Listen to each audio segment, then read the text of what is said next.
Hi hello friends, എല്ലാ കൂട്ടുകാർക്കും നമ്മുടെ നാളത്തെ എപ്പിസോഡിൻ്റെ പ്രൊമോ റിവ്യൂയിലേക്ക് സ്വാഗതം കേട്ടോ. അങ്ങനെ രജനിയുടെ അടുത്തേക്ക് കൂട്ടുകാരി സുമിത വരുന്നുണ്ട്. സുമിതക്ക് ഒരു ചായ ഉണ്ടായി കൊടുക്കാമെന്ന് പറഞ്ഞിട്ട് രചന അടുക്കളയിലേക്ക് കയറി പോവാട്ടോ.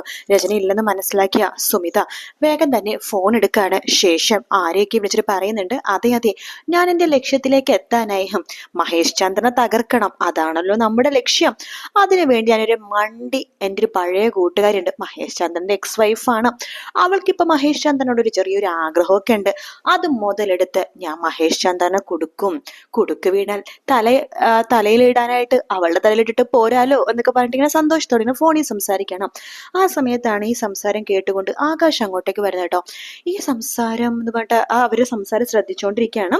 ആകാശിനെ മനസ്സിലായി രചനയുടെ ഏതോ ഫ്രണ്ടാണ് വന്നിരിക്കണേന്നും രചന ആക്കിയിട്ട് പണി കൊടുക്കാനും അതുപോലെ തന്നെ മഹേഷ് ചന്ദ്രന്റെ വലിയൊരു ശത്രുവാണ് വന്നിരിക്കണമെന്നും ആകാശ് മേനോനെ മനസ്സിലായി. അതുകൊണ്ട് തന്നെ ആകാശ് മേനോൻ അകത്തേക്ക് കയറുവാണ്. ഹലോ, ഫോണിൽ സംസാരിക്കുന്നതൊക്കെ ഞാൻ കേട്ടിട്ടോ, ഇത് നിങ്ങൾ സുമിതയല്ലേ ചോദിക്കാണ്. അതെ, ആകാശ് മേനോനല്ലേ, എന്നെ ഓർമ്മയുണ്ടോ? പിന്നെ നിങ്ങൾ എനിക്ക് പെട്ടെന്ന് മറക്കാൻ പറ്റുമോ? രചനയുടെ ബെസ്റ്റ് ഫ്രണ്ട് ആയിരുന്നല്ലോ. അല്ല, കുറച്ചുനാൾ ഇവിടെ ഉണ്ടായിരുന്നില്ലല്ലോ.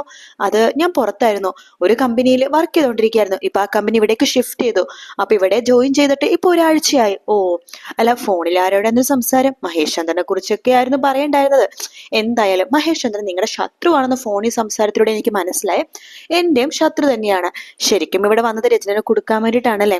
എന്തായാലും രചനയുടെ ഫ്രണ്ടാണ്. പക്ഷെ നമ്മൾ തമ്മിലൊരു ഡീൽ ഉറപ്പിക്കുകയാണെങ്കിൽ പരസ്പര സഹായത്തോടെ മഹേഷ് ചന്ദ്രനെ വീഴ്ത്താം. എന്തു പറയുന്നു എന്ന് ചോദിക്കുകയാണ് ആകാശം.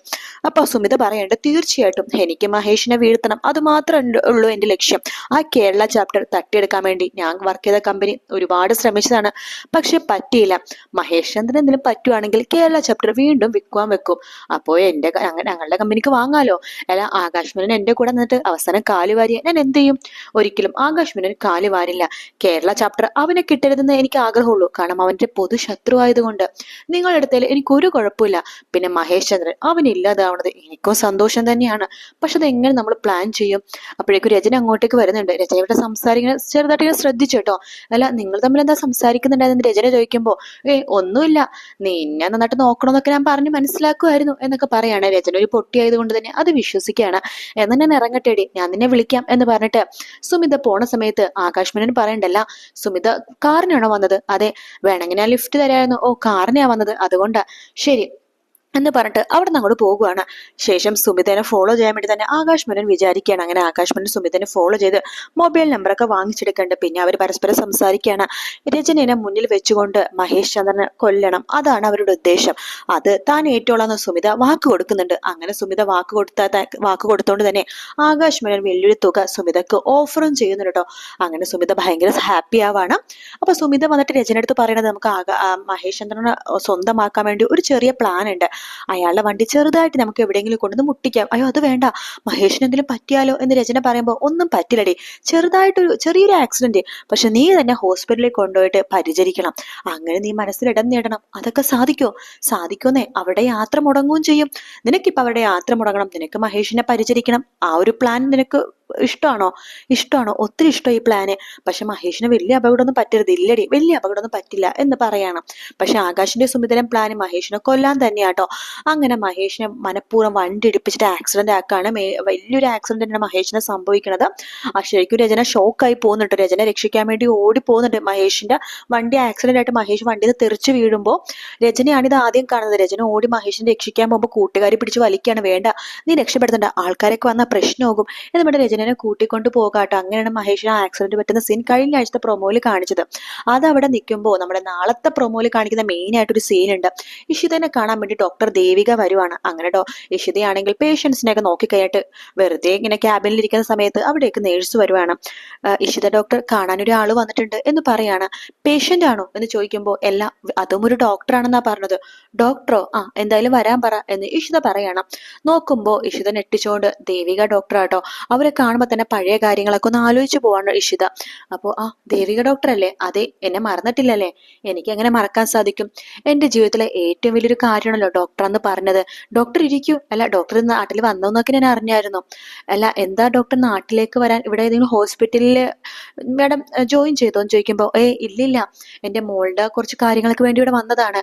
ഞങ്ങൾ തിരിച്ചു പോകും. പോകുന്ന സമയത്ത് എനിക്കെന്തോ ഡോക്ടർ ഇഷിതനെ കണ്ടിട്ട് ഒന്ന് പോണോന്ന് തോന്നി, അത്രമാത്രേ ഉള്ളൂ എന്ന് പറയണം. അല്ല, എന്താ പെട്ടെന്ന് എന്നെ കാണാൻ തോന്നിയത്? അത് എന്തോ മനസ്സിനൊരു സമാധാനമില്ല. ചിലപ്പോ ആരോട് എന്തെങ്കിലുമൊക്കെ ചെയ്തതിന്റെ ആ ഒരു പ്രാക്കും ശാപവും കൊണ്ടായിരിക്കും എന്റെ ജീവിതം ഇങ്ങനെയായി പോയത്. എന്റെ മോളാണ് എല്ലാം അനുഭവിക്കുന്നത്. അവളുടെ കുഞ്ഞിന് ഒരു ഇതുണ്ട്, പ്രശ്നമുണ്ട്. പിന്നെ അവൾക്കും കുറച്ച് പ്രശ്നങ്ങളുണ്ട്. അതിനു വേണ്ടി കട്ടെടുത്തതും മുതലെടുത്തതും അതുപോലെ തന്നെ കള്ളം പറഞ്ഞുണ്ടാക്കിയ പൈസ എല്ലാം ചെലവായി പോയിക്കൊണ്ടിരിക്കുകയാണ്. വീട്ടിലൊരു സമാധാനം ഇല്ല. അതുകൊണ്ട് ഞാൻ ചെയ്ത പാപങ്ങളൊക്കെ ഏറ്റുപറഞ്ഞ് അതിന് ശാപമോക്ഷം മേടിക്കാൻ വേണ്ടിയിട്ടാണ് ഞാൻ വന്നത് എന്ന് ദേവിക ഡോക്ടർ പറയുമ്പോൾ ഇഷിത ചോദിക്കുന്നുണ്ട്, അതിന് ഡോക്ടർ എന്നോട് എന്ത് തെറ്റാ ചെയ്തത്? ഞാൻ തെറ്റ് ചെയ്തിട്ടുണ്ട്. എനിക്ക് തോന്നണേ എന്റെ തെറ്റുകളുടെ തുടക്കം അത് തന്നെയായിരുന്നു. അതോടുകൂടി തന്നെയാണ് എന്റെ ജീവിതം തകർന്നു പോയത്.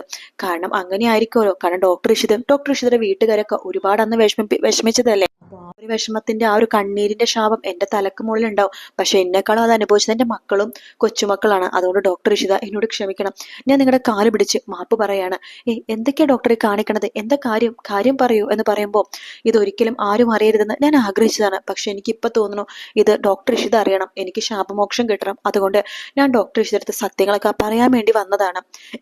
എന്ത് സത്യമോ എന്നോട് പറയാനുള്ളത്? അത് മാധവായിട്ട് വിവാഹം കഴിഞ്ഞ സമയത്ത് ഡോക്ടർ ഇഷിത എന്നെയും മാധവനെയും കൂട്ടിക്കൊണ്ട് എന്റെ ഹോസ്പിറ്റലിൽ വന്നിരുന്നല്ലോ. അത് ശരിക്കും പ്ലാനഡ് ആയിരുന്നു. മനസ്സുനി പറഞ്ഞിട്ടാണ് അന്ന് നിങ്ങളുടെ ഡ്രൈവർ എന്റെ ഹോസ്പിറ്റലിലേക്ക് അതിനെ കൊണ്ടുവന്നത്. ഞാൻ നിങ്ങളെ കാത്തു തന്നെ ഇരിക്കുകയായിരുന്നു അവിടെ. ഞാൻ ഡോക്ടർ ഇഷിത അടുത്ത് കള്ളം പറഞ്ഞാണ്. ഡോക്ടർ ഇഷിക്ക് ഒരു വന്ധ്യതയില്ല, ഒരു കുഴപ്പമില്ല. അന്ന് ജസ്റ്റ് ഒന്ന് തലകറങ്ങി വീണതാണ്. പിന്നെ ജസ്റ്റ് മാസം മെൻസസ് ആവുന്നതിന്റെ ചെറിയൊരു വയറുവേദന, അത്രയും മാത്രമേ ഡോക്ടർ ഇഷിതയ്ക്ക് ഉണ്ടായിരുന്നുള്ളൂ. അത് രണ്ടും കൂടി കണക്കിലെടുത്ത് ഞാൻ വെറുതെ വന്ധ്യത എന്ന് പറഞ്ഞതാന്ന് പറയുമ്പോൾ ഇഷിതക്ക് ആകെ ഷോക്കായി പോവാട്ടോ. ശേഷം ഇഷിത ദേവികനെ ഗെറ്റ് ഔട്ട് അടിച്ച് പുറത്താക്കാണ്. എന്നിട്ട് പറയുന്നുണ്ട്, നിങ്ങൾ ഇവിടെ നിന്ന് പോണതാണ് നല്ലത്. ഈ സത്യം എന്റെ വീട്ടുകാരോ മാധവോ എങ്ങാനും അറിഞ്ഞു കഴിഞ്ഞാലുണ്ടല്ലോ, നിങ്ങൾക്ക് പിന്നെ ജീവിക്കാൻ സാധിക്കില്ല. അതുകൊണ്ട് എത്രയും പെട്ടെന്ന് ഇവിടുന്ന് പോണതാണ് നല്ലത്. അല്ലെങ്കിൽ തന്നെ നിങ്ങളുടെ കാര്യത്തിൽ പല സംശയങ്ങളും പലർക്കും ഉണ്ട് എന്ന് പറയാണ്. അപ്പോ ദേവിക പറയേണ്ട, ആൾക്കാരെന്നെ കൊന്നാലും കുഴപ്പമില്ല എന്നൊക്കെ പറയാം കേട്ടോ. എന്നിട്ട് അവിടെ നിന്ന് പോകുന്നുണ്ട്. പക്ഷെ മനസ്സിന് ഈ കാര്യങ്ങളൊക്കെ അറിയുന്നുണ്ട്. മനസ്സിനെ മാധവും എല്ലാവരും കൂടി കുറ്റപ്പെടുത്തുവാട്ടോ. മനസ്സിലേക്ക് ജീവിക്കാൻ ഒരു ഇതുമില്ല. ആ ജീവിക്കാൻ തന്നെ തോന്നാത്ത ഒരു അവസ്ഥ വരുന്നുണ്ട്. മനസ്സിന് ശരിക്കും പശ്ചാത്താപത്തിന്റെ വക്കിലൂടെ പോകുന്ന ഭാഗവും നമ്മൾ അടുത്ത ആഴ്ച കാണാൻ പോവാട്ടോ. അതായത് ജീവിതം മടുത്ത് തന്നെ മകനും തന്നെ വെറുത്തു, നാട്ടുകാരും വെറുത്തു, കുടുംബക്കാരും വെറുത്തു. അപ്പൊ അങ്ങനത്തെ ഒരു അവസ്ഥയിൽ മനസ്സിനെ ആത്മഹത്യക്ക് വരെ ശ്രമിക്കുന്ന ഭാഗം അടുത്ത ആഴ്ച വരുന്നുണ്ട് കേട്ടോ. എന്തായാലും മനസ്സിന്റെ സ്വഭാവം മാറുന്ന ഭാഗം അടുത്ത ആഴ്ച 100% ഉണ്ട്. അതേസമയം ഇഷിത എന്നാലും അതിലൊരു സന്തോഷം കണ്ടെത്തുന്നുണ്ട്. കാരണം ദേവിക ഡോക്ടർ ശരിയാണ്, അന്നൊരു വലിയ തെറ്റ് ചെയ്തെങ്കിലും മാധവിനെ കല്യാണം കഴിച്ചതിനേക്കാളും തനിക്ക് നല്ലത് മഹേഷിനെ വിവാഹം കഴിച്ചു തന്നെയാണ്. കാരണം തനിക്കൊരു കുഞ്ഞിനെ കിട്ടി, പ്രസവിക്കാതെ തന്നെ 2 കുട്ടികളെ അമ്മയായി. അതൊക്കെ ആലോചിക്കുമ്പോൾ ഇഷിതക്ക് സന്തോഷമുണ്ട് കേട്ടോ.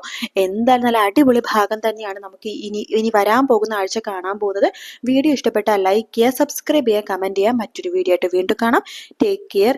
Bye bye.